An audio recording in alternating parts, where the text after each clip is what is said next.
Kimia na mabota na bino bande ko balandi ya émission lobela biso e bandeli ya poso malamu na banda kubisika bozali foko ebete le 13 mai 2023 ezali marche ya bandeko ya opposition notamment basali le quoi moi coalition to père rassemblement na bango ndeko Matata Ponyo ndeko Moïse Katumbi ndeko Délice Sanga ndeko Martin Fayulu et les autres babiba bazali ko bimisa ba kombo te ba ko sala marche le 13 mai na Kinshasa ba bengi population congolaise nyonso ba ya ko accompagner ba on a marche pour la présenter peut-être mécontentement na ba ba propos ya président Rwanda pour na côté les mélanges sécurité zali koleka na partie est ya mboka na bise c'est aussi ça le rôle ya opposant ko la musa ba kondi ya mboka pour mieux travailler pour la population. Être opposant ne signifie pas être l'ennemi ya batu bazali ko kamba mboka mais bazali wana pour na ko réveiller bango tango nyonso peut-être ba limba na moi eloko mususu bala musabango pona kota la situation sécuritaire ozali koleka na partie est ya mboka na biso. Faut savoir aujourd'hui aussi na kati assemblée nationale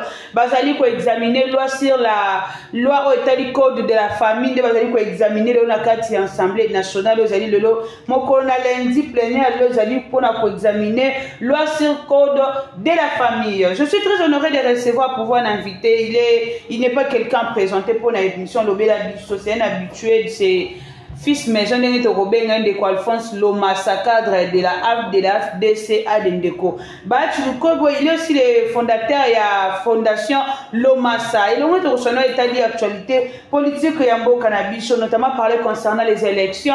Nous allons parler concernant surtout officiel de l'Union sacrée ou concernant la martyre, est-ce que ça a été échec de on va le savoir avec Yénazali cadre de la FDC, les gens vont faire partie de la Union sacrée. Ndeko Alphonse Lomassa, Mbote madame journaliste madame Philo mbote pe na bato bayi kozanda biso bisika nyoso ona bandaka na Beni Butembo Goma donc Ituri place oyo bandeko na biso ba compatriote bazo kufa chaque jour na ba insécurité oyo eza imposé na pays voisin na biso oyo Rwanda à la personne et à président Paul Kagame. Donc nous compatir na bango que Nzambe un jour Tokolunga kaka na makambo wana madame. Et je pense que santé zali madame bon début de semaine. Oui, merci beaucoup Nayope madame. Merci beaucoup. Il faut savoir que le ministre de l'économie aussi Vital Kamerhe a déplacé avec quelques ministres pour aller négocier les maïs. Moi la question que je me pose pour aller négocier les maïs, est-ce que c'est la cortège à Bayi ministre pour aller négocier seulement les maïs? Et quand même les soucis à la population congolaise, vous avez un souci en beaucoup en de Vital Kamerhe. C'est quelqu'un, c'est un papa très intelligent, c'est un politique constant. Mais il faut aussi faire les choses avec souci à la population. Avoir le souci, il y a qu'à faire avancer les pays et non faire les choses peut-être pour impressionner Batou. Et belé les ministres sont déplacés pour négocier ma sang, mais c'est des choses aussi à vérifier. Et puis jet privé.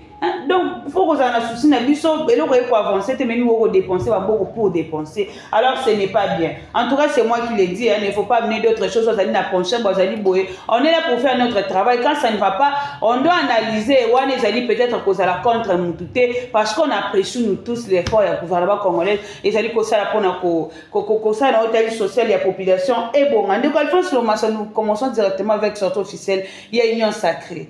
Oui, madame la journaliste, merci pour notre sanga maloba. Mais avant que nous na sortie officielle à l'Union sacrée, na lingina bongisa place au lobby qui pour nani délégation salemi pour ibakende ko négocier fufu ya masangu to eloko mususu ya kolia na Congo.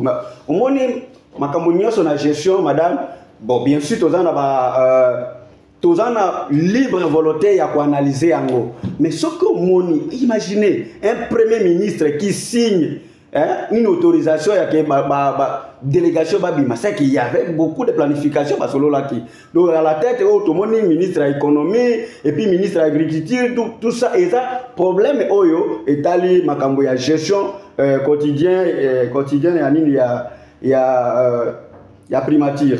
Nazongeli makambo ya sortie officielle. Madame, omoni eloko tozo sepela makasi lelo parce que ba Congolais, particulièrement la population quinoise, bayaki ebele kolakisa ete biso na union sacrée rien que Félix Tshisekedi. C'est-à-dire quoi? Bato bayaki na degré moko onga moko na mi atandaki te. Imaginez lelo pona ko ebisa yo pona fungola parenthèse, ba mususu kutu batuta mangina mabaku pona komona ebele ya batu. O bayaki na ko répondre présent na manifestation ya sortie officielle ya Union Sacrée. O ezalaki attendement, ezala na plan international, ezala na plan national ou plan provincial parce que bango nyonso ba notala est-ce que Oyo basali dio oyo basali yango est-ce qu'il kosimba voilà pourquoi la population bayoka ki non c'est qu'il faut répondre présent et puis to la kizaite biso to za sima ya président de la République Félix Tshisekedi Tshilombo ou rien donc wana ndezaki souci la population congolaise en général particulièrement population quinoise oyo bayaki mais le stade n'était pas rempli mais le stade n'était pas rempli on a vu quand même des images on de combo soit que le stade de Goma qui vide vous faites les choses avec un désordre bien organisé alors que vous êtes au pouvoir. Merci beaucoup madame pour ceux qui d'ailleurs ceux qui motalobi que stade est tonda quitté eza mutima lukunu donc na ko lo ba peut-être aza speaker et puis aza akoki kozanga pe nguma mabe na kati na pour ani na ko bon parce que imaginez binga moko personnellement na komaki na stade na 6h30 6h30 tout ça déjà tout ça kebe mais en réalité parce qu'il faut fongola bato stade bato omoni bato mingi balingaka ko exploiter faiblesse et ba moto akokota peut-être na 7h ni 8h à filmer moi image wana la kisi que non ezaki soit ayeko filmer na 15h tout ça mais imaginez moto akoma na 6h madame est-ce que yoko ko ça moto akoma ti des fois avec amour avec image non na que le soutenir leader nanga na que le peut-être na ti à moi poids na moto ako ki ko représenter nga mais moto alongwe na ndako 6h ameli tité ti avant la 16h voilà pourquoi bato ba mona que non et comme 15h c'est de notre choix à quoi non tout le monde qui est pour répondre présent, beaucoup qui peut causer mais il y a problème. Oui, sans avoir les messages où les gens sont venus écouter. Non, mais ils ont compris. Est-ce que c'est une bonne organisation de votre part, nous à pouvoir? C'est comme si vous avez aussi la maîtrise d'organiser des grandes activités. Hein? Madame, organisation à pouvoir, ils ont la kakutu extrêmement outrepassé. Donc, ils ont la licolo à ma batanement à Bino. Parce que vous pouvez dire bongo.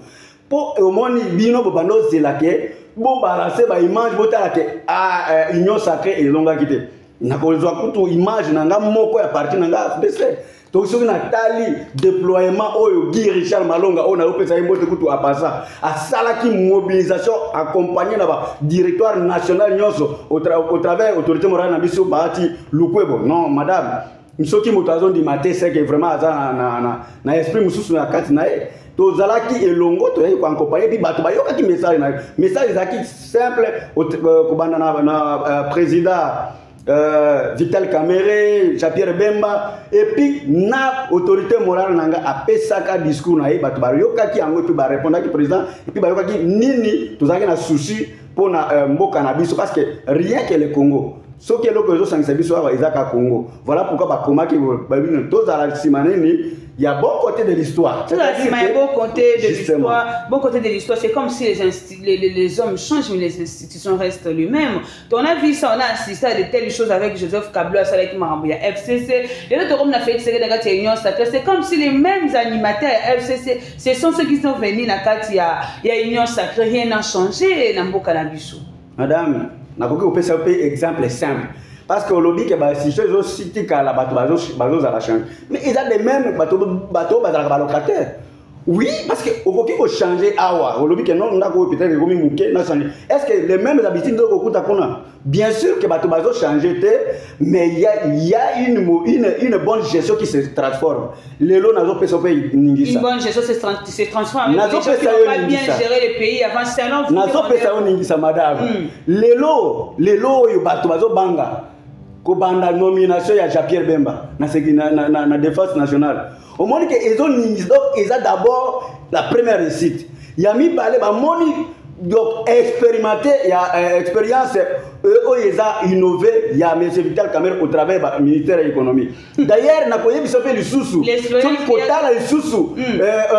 Son excellence Ekila oyo aza ministre de transport. Aza chevronné en matière donc ozomona ke makambo ezokende malembe mais boki ko ezalamba idée ou peut-être bato bazo changer te est-ce que yo to tali makambo ata IGF madame est-ce que pendant 18 ans est-ce que mon qui IGF ils ont service ils ont créé depuis longtemps mais IGF les recommis même à temps moto linga kabela moto transport il faut na comment parce qu'il y a un service permanent que ya ko ditenga un jour et je risquerais perdre mon emploi donc ils ont une innovation moko ils ont ça le jour au jour oyo bato bien sûr bazo changer mais sinon ba expérience et puis ba manière mususu na ba gestion mususu ils ont changé bato au travers visionnaire Félix Tshisekedi mais c'est parce que l'expérience parler vous na bato basali quoi une expérience tandis que quelqu'un fait du avec Joseph Kabila qui déplorait qui n'avait même pas 15 personnes pour faire avancer les pays bah on va 400 de quoi faire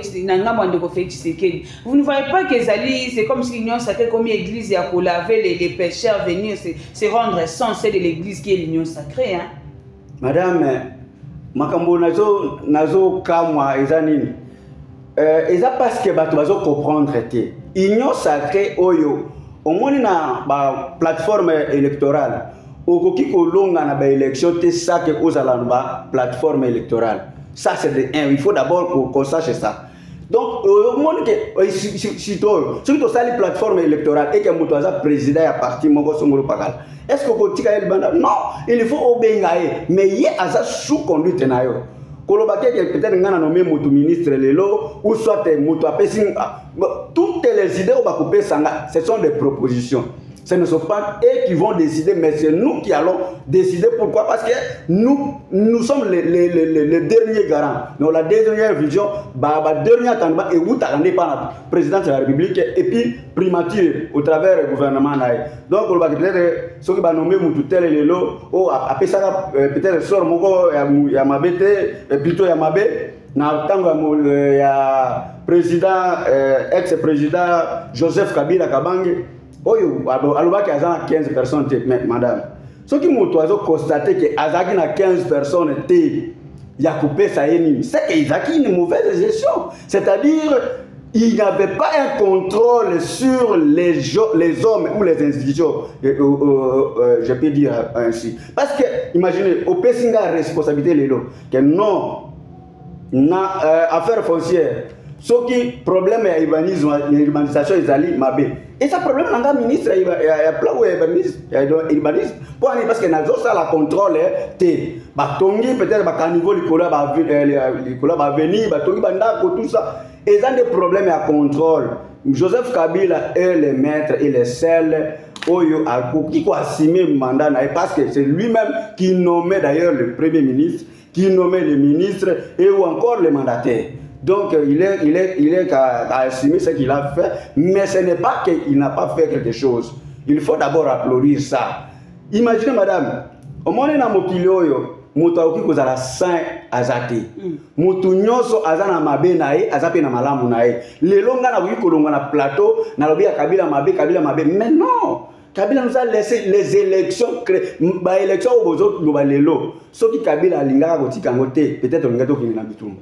Mais il nous a montré qu'il est de bonne foi. Car bien même qu'il y a des mauvais et il y a des bons. Donc là, nous espérons aussi que la Union sacrée, ce n'est pas tout le monde qui sera très apprécié, félicité par tout le monde, mais ça la preuve, il y a expertise, il y a expérience, il y a connaissance et puis il y a logique qui n'a pas vivre. Quel a été le message clé dans le stade des martyrs parce qu'on a vu la population, on a déclaré même pas le message clé était quoi dans le stade des martyrs devant la population congolaise à part Colombo la Union sacrée des plateformes électorales. Madame message et oui que ça diverses origines parce que bazaki au moins 4 personnes mais on a beaucoup ko kanga message il y a autorité nanga morale Modeste Bahati Lukwebo alobaki nini Modeste alobaki était batu nyonso biso congolais congolaises tozala sima ya mokonzi ya mboka donc omoni ceux qui ont un échec mingi, ceux qui ont une division. Mais ceux qui ont une unité, wana toza la sima ya mokonzi na biso ya mboka, oyo Félix Tshisekedi Tshilombo, to pesa une chance azoapé deuxième mandat. Ce qui s'appelle l'image, message à son excellence ministre Jean-Pierre Bemba Gombo. Oh, albaga nini. Ce qui tozaki attaqué, tozana babitumba. Il faut tout ça nini. Kimia ikota kuna na est. Parce que au moins, ce qui na est, kimia zate. Bisopé longo tozala tolia bien, tozala. Imaginez yo voisin obéla yo za kimia au monde alors que tout bazar voisin ce sont des Congolais qui sont en train de la manière dont vous évoluez c'est comme si les FCC subsistait avant même les élections parce qu'il y a guerre à leadership ou alingazara oyo alingane na tonse ki batebele d'abord na stade ça va causer les problèmes en quoi banana mema ki batebele na me batebele. Pensez-vous que l'union sacrée va exister jusqu'aux élections présidentielles de 2023 pour donner la majorité à Félix Tshisekedi? Madame, merci beaucoup pour la moutouno. Vous voyez dans un pays, ce qui nous régisse, ce sont les textes. Et puis, on ne peut pas parler de l'union sacrée sans texte. Donc, nous avons une charte qui régisse. Avant, vous n'aviez pas ça. Avant, vous n'aviez pas ça, vous marchez comme des... Mais c'est ça. Mais ça demande le temps. Il faut qu'on discute, madame. Donc, quand vous voyez une loi, plutôt une charte sortie, c'est pour réglementer tous ces conflits-là. Parce qu'on peut... Vous voyez, esprit à loi esprit à loi et nos prévisions. Donc, vous avez prévision. Ce qui problème est comme les bisous. Et qu'on résoudre voilà pourquoi charte wana pour la bateau peut-être batangina nous charte bakende kufete bakoyoka esprit nini ezolo bana charte mais to peut citer moto à la libre ya ko longwa sote kokota non wana penda moto nyoso parce que tous les Congolais et puis mais oyo kanisi que na kati ya charte bato bati ba figure na bango premier ministre Modeste Batilukwebo Jean-Pierre Bemba et puis Vital Kamerhe et ça bango ande bazo constituer l'union sacrée non et ça beaucoup de partis qui se sont dit non toza sima ya Félix Tshisekedi Tshilombo pour un second mandat. Voilà pourquoi batiaki ba idée na bango mais sinon ba photo eza likolo eza ke bango kakande bazo constater mais baza pas représentant ya ba parti nyonso o bazo sala force ya union sacrée parce que pour na kufungola parenthèse madame soki parti moko elobi ke ngana yaki na bato 10 mais oyo ayena bato mibale mais soki bato mibale wana bazalaki te c'est que Staline ngaki dans la tête. Donc, na Congo, nous avons besoin de mutu nyonso. Ozala mukolo, ozala muke, komi minimiser te, nous avons besoin na yo. Et puis, na union sacrée na biso, tokoki ko minimiser mutu moko te. Mais il faut quand même reconnaître que quand même, na lola, nous avons ba ange, na ba archange. Donc, to yebali ba poids politique na biso. Wana il faut respect zalaka. Et au travers quand même, la FDC à la qui ça dit que non. Il a toujours été la première force du Congo. Ce n'est pas la CRD ou l'IDP, c'est la FDC. Bon, madame Eza Penda Makamba-Bitumbate, il y a le président de la République, non. Vous avez parlé des forces politiques, c'est ça ma question. Vous avez parlé des forces politiques, vous avez démontré la Katia. Mais de Marty, parce que son âge et ça les marqués à partir de Bango, il y a beaucoup de journalistes, madame. Au qui sa micro na yo na stade, ata même la ba venir. Mutuni bangata mwana muke ni les gars na stade le 29 avril. Et pas quoi il dit ça quand même. Il faut qu'on reconnaisse tel. Ah, toujours ça la publicité à partir de. Mais sinon, mon parti, je le défends parce que je suis cadre à FDC. Merci beaucoup. Nous allons revenir. Nous allons la régie suivre l'élément. Avec Alphonse Loé, c'est le bas qui n'a. Quand nous capons avec sa base, avec ses pasteurs, Oya Kambarana Katia, regroupement des pasteurs pour conscientiser, pour tali Sabango, quoi ce moment te sengeni Mosé na Zambénia sur la Kisamwana na Yenzele ya Kolanda. Il ne faut pas kotika moi n'était voter au Moutoyo Lingi. Non, mais il faut savoir les gens à voter, les gens à donner encore confiance pour les 5 ans qui viennent dans l'élection. Nous allons suivre pour revenir juste au plateau pour continuer l'émission avec notre invité.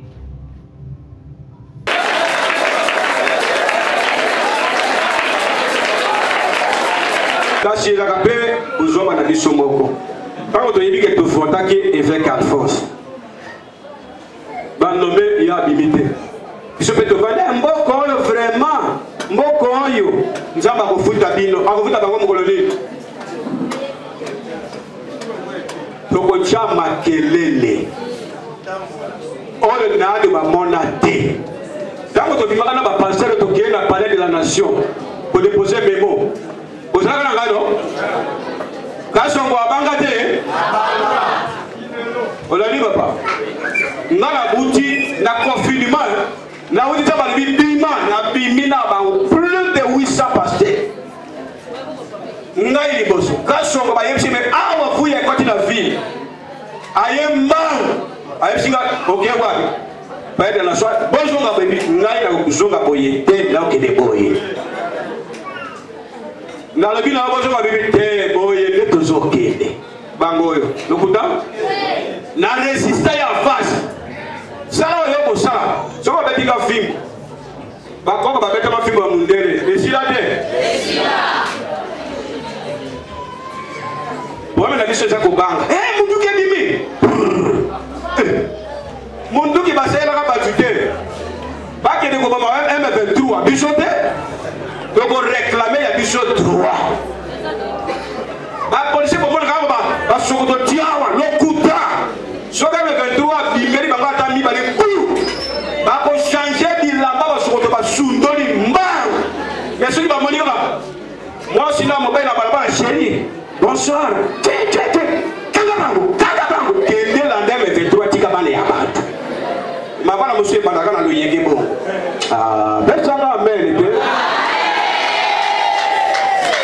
papa toko réclame ya biso droit mbala oyo Tshisekedi akonome motu te soki nani kadima meki konome bato oyo malumalo amona moke oyo akovivre omwende tolelaka mpona ndeko na biso paster oyo ya sepa oyo arasise wana kombo na nani ngai mulunda papa anoma bato na nko biso mpe tobi tokofandela okuse na losala yo oza paster biso mpe bapaster tokanga mabonde lelo aza wana azabi bayebisi yango mulunda azaka te eyokisi yango wana ekauki na komine ya Kinshasa aza na boloko bakanga ye kosakana motoki ya bana ya nzambe te okobloke bango nyonso bamosusu bakola kokufa na kiti ya bokonzi boepa apike crise akei seigneur merci liweza bato nyonso meye quand même aya ava bakisa amen naesebile yaso bamosusu bakosisa bamanda te onome ye akufi na kiti wana tokolonga mpe bakonome motu te voilà merci tokomi na suka obouge te valaka esika ozali batata na bino bakosokipe na bino ya motu ya koyeba ke ndenge toza boye toluka batravailleur zala travailleur zomba karte na yo tia kombo na yo paster na yo a remettre biso liste na bino bapesa bino bakarte nakozonga lisusu po totya makambo en ordre tozoyokana apart wana baconseiller mobimba tozobonga bana bato ya funa totambola Kinshasa mobimba avant nakende Congo central nakende Katanga tosisa nano awa na Kinshasa awa nzambe na likolo apambola biso nyonso. Et puis il y a dynamique 2023 0 fois. Nous avons un combat. Notre combat, c'est le combat pour le bien-être du peuple congolais. Notre combat, c'est le combat contre l'injustice sociale que nous subissons. Notre combat, c'est la libération d'un peuple. Shalom. Bandeko, Nzambe apesi mboka oyo kita ebele. Nzambe apesi biso nyonso pona ngana otoza la malamu. Mais nous souffrons. La vie automénaka ngana yo eza vie moko ya malamu te. Toza exposé sur tous les plans, même pour les saluts. Shalom. Shalom. Vie automénaka na Congo pona kozala chrétien eza pasi. Eza pasi. Mbala mingi tozalaka ba chrétien l'église. Mais kozala chrétien dans la vie quotidienne, dans la vie professionnelle, dans la condition où ya mboka Congo ezali passe. Pamba te ozala salaire malonga te. Même si ozala salaire te. Mais il faut ofuta ndaku. Il faut bana balia, il faut bana batanga, il faut me bana na hôpital so babeli siko mbongo kozwango wapi yango wana mbala mingi totala moko na biso asala examen de conscience bafaçon tozwilaka mbongo ezalaka bien te kotala commerçant akosala makambo ebele mpona azwa bénéfice ebele bokoyebi ke oyo naosala oyo fufo naoteka eza ya bien te atie mwa ya likolo ya pembe mpona atire baclient mayebi ke eza ya bien te fonctionnaire à l'état taxe fallait kota na trésor public lokola bana il faut balia bana il faut batanga mbongo ekokoma fallait kopesa kota na pièce à l'état yo kati ndambu mpona nini bana balia na ndako shalom yango wana mpona kozala ta chrétien ezali mpasi na Congo ezali mpasi sinon okozwa même problème na libota mwasi akoki kokima bana bakoki kosouffrir parce que yo olingi kovivre na kobanga nzambe shalom pour dire que bavie oyo tozomene na Congo oyo même le salut eza mwa mpasi même pour le salut si le Seigneur ne te fait pas grâce ya kosenga bolimbisa kokufa okela lifelo onyokwami na musunyao na mokili ekompe jour asuka yokeli su na enfer pamba te ozalaki na bacondition ya bien te tu étais exposé na yango wana lingomba na biso etali elobi soki biso nyonso tokani kaka maboko tozotala kaka tozokontinue kaka kosambela nde tosambela na église tolobi nzambe akosala nzambe akosala jour moko nazalaki na église oyo nalandi évêque aza moto ya masese moko ya makasi alobi paster obandaki ntango ozalaki na mwa jeune ozosambela nzambe aele vie ebonga bando obandaka kosambela ozobonga te age komokende ezokende operdre espoir omosambela nzambe mpo na bana na yo okosambela bana mpe bakoya kokola pasi ebana kokontinue kaka na yango tolobi nous devons faire quelque chose shalom. De retour sur ces plateaux, comme je vous ai dit, mais c'est Alphonse Tokoti directement dans l'Italie. Marche il y a le 13 mai à Bandeko, il y a opposition, Basangana qui, bato ba ko sala na benga ngo wenge contre BCBG, je ne sais pas. Ba ko bazali ko tambo le 13 mai pour na ko dénoncer en sécurité, bazali ko battre son plein à partie est. Yambo Canabiso association Ndeko Martin Faoul votre opposant d'État, Ndeko Delis Sanga, Ndeko Moïse Katumbi et puis Ndeko Matata Pogno. Madame, naza très concentré na question wana ya kolobake marche ya le 13 mai. Marche ya 13 mai tokoki ko condamner yango te pona nini parce que eza marche oyo eza pour l'intérêt de la République. Mais soki ke moto amoni ke il faut basala union na bango pour basalir peut-être image ya Congo. Wana nde mibeko nde eko condamner bango tout comme eko condamner bango te.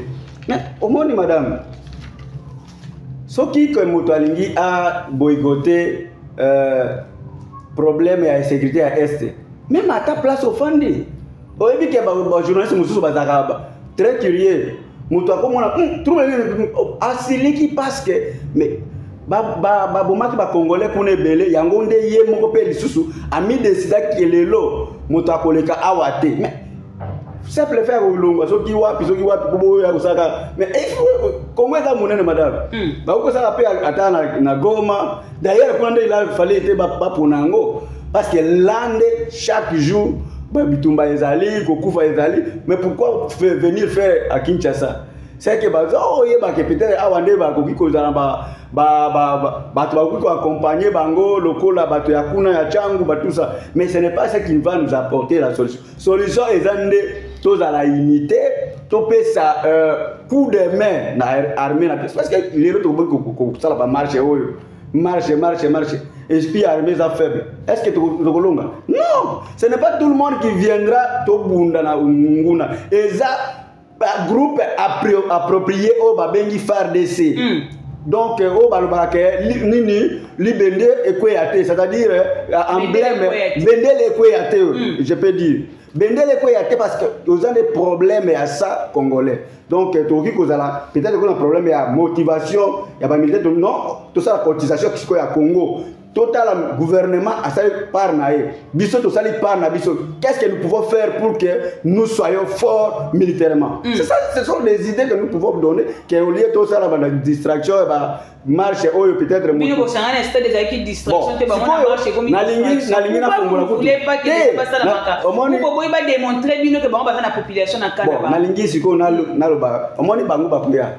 nalingi siko ba na bana bango ba bima répondre to mona bango pe ba ya na marche message yango ekomela bango to mona mwana Moïse Katumbi liboso to mona mwana ya matata ponyo liboso to bato oyo nyonso bazali batia bana na bango na parce que bazo linga ba bomisa jeunesse congolaise pour walite bango na ba distraction avec distribution ba biloko ba yibi mais batia bana na bango na ba kasi bango ba lobi ke bango le bazana ba moye ba ko bien de vocabulaire ki batumbo na marti madame wana eyaki ya wana bato balingani ba la kisa bongo 12 millions pour bimi na compte to ko ba merci beaucoup pour ton formule baraje madame oyebi ke makamwana kutu CP singa d'ailleurs il faut yeba ke parti nyonso aviva kana ba contribution d'abord il faut ba yeba ngo tous les partis politiques ne peuvent fonctionner sans contribution. Donc, nous sommes des cadres, nous sommes redevables à contribuer pour la partie de la survivre. Mais attends, on dépasser 600 ou 400 ou 1000. Mais c'est nous qui avions contribué. Est-ce que le problème en est aligné? Mais ce sont les partis. Toza au-delà de 400. Au-delà de 400. Et que même un parti a ne fût que $10,000. Est-ce que vous avez un bon rébellion? Mais ça va secret interne, on a voulu au talent, mais parce que nous sommes en train de gérer. Je ne suis pas dans la cabine de finance, parce que chaque parti va travailler en finance.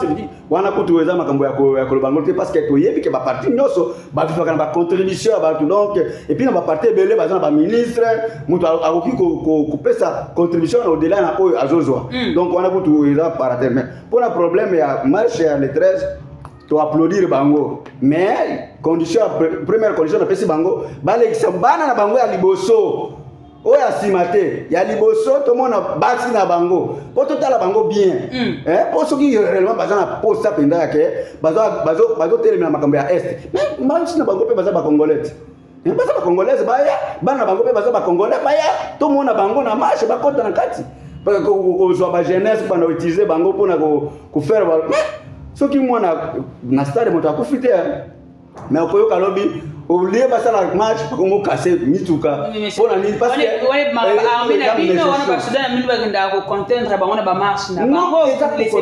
madame marche et ça ce qui besoin c'est la marche pacifique.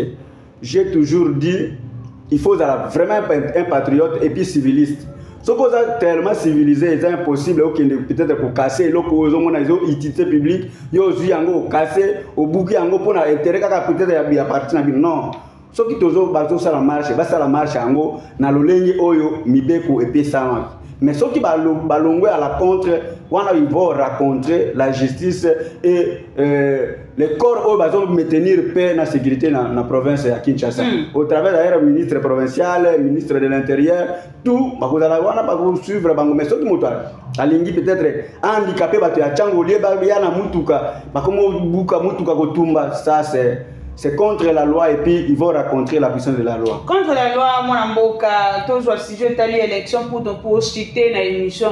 Nabiso, parlons des élections en 2023. Pensez-vous que les élections dans notre pays sont priorité pour organiser les élections selon M.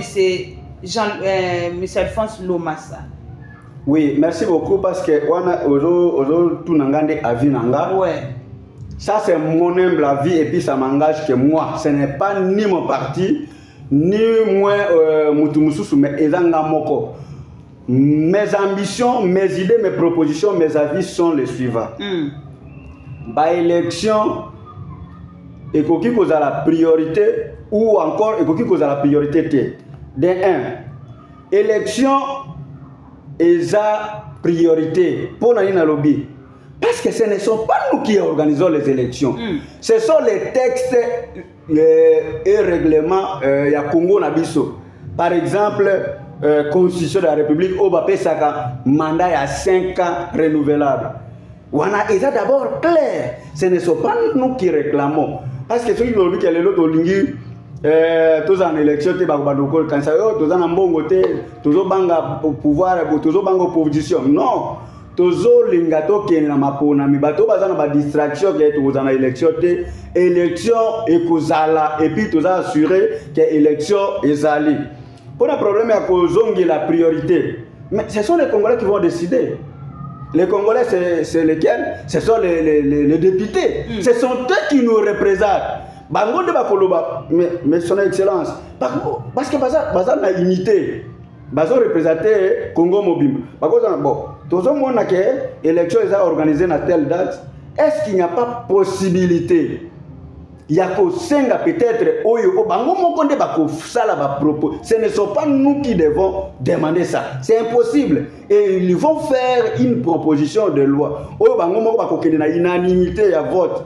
Ce qui va transition, ce sont eux qui nous représentent. Parce que nous ne pouvons plus dire quelque chose. Mais avant les choses, comment le processus, c'est-à-dire qu'au temps de la CENI, c'est comme si on aurait aussi des difficultés à avoir les élections en 2023 pour avoir des bonnes élections.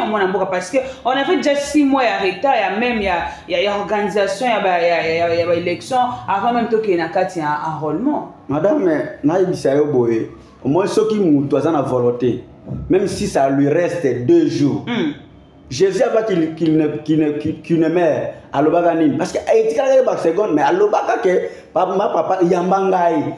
Les appels sont au Congo. Ce n'est que normal, à Tétika, il ne fils qu'une semaine, tous en souffrent. Nous on a peut-être beaux à la décité, beaux à la peut-être dans l'agitation, élection, non, ils ont des problèmes à volonté. Et sont peut-être commission électorale nationale CENI, ils ont arrêté il y a 6 mois. Madame, ce qui gouvernement a vu à charge le coup des institutions d'après la démocratie et puis indépendante, elle doit dépendre de l'unité. Donc, ils ont peut-être un problème à volonté, dans l'animateur, ils vont motiver. Makambo kukinango bien madame do vous allez rassurer ceux qui bozo linga vous allez ba candidat ou candidat bozala elongo na sima ya ba loi o eza établi ezo pesa biso ningisa ba élection ekozala donc wana nazo rassurer OK bona ba élection soki mutazo tia tembe amiti ya loboko ba okata do ba élection ezali soki azo dans la distraction awa suzuka boye ba kongo bibisaye ba calendrier donc on a problème à financement gouvernement a assuré gouvernement c'est un pays indépendant et puis a yebindeli na go gérer yango pour tous avoir équilibré. Nous sommes arrivés à la fin de cette émission. Comment Fondation Lomassa commence à évoluer travail à Kinshasa?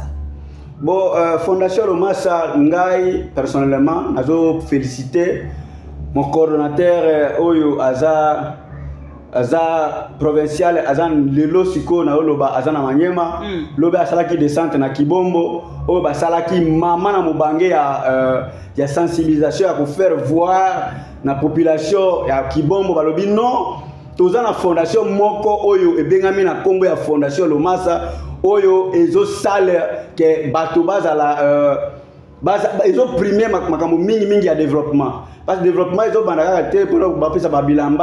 développement est bandina nous ko protéger bana ba démini.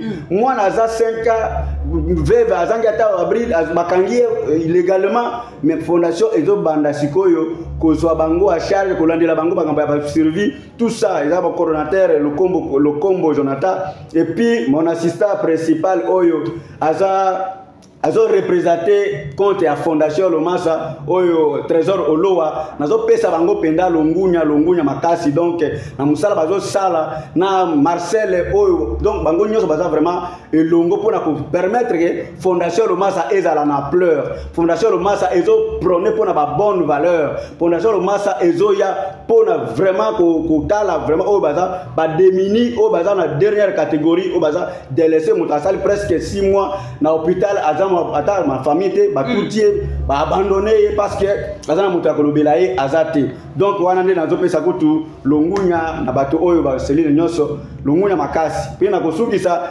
kopesa bandeko na ngambote oyo kobanda na secrétaire national Pierre Walubangi oyo président na ngai ya Manyema maître Masudi et donc oyo na benga kaye l'homme le maître le plus intelligent nazo pesa imbote batu nyonso donc batu ndeko nanga nyonso ya kokis ya Maniema AFDC Maniema na ope bango mbote tozala elongo unité ezala RN na kati na biso na elongo na unité ne tokolonga maponami ezoya na 2023 nous sommes capables de faire autrement. Merci beaucoup, nous sommes arrivés à la fin de cette émission. Vous constatez plaisir d'aller pour la mission à Koyamandeko.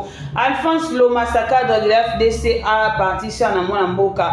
Je m'en vais remercier Papa Bellarmé Biamungu, Pef Bellarmé Biamungu. En tout cas, je te salue de là où vous êtes, mon président. Bon début de semaine à Ndeko. Bellarmé Biamungu, tu écoutes un embalasi, ma peine invité à Sika pour l'émission. Le Belabiso, au revoir. Merci.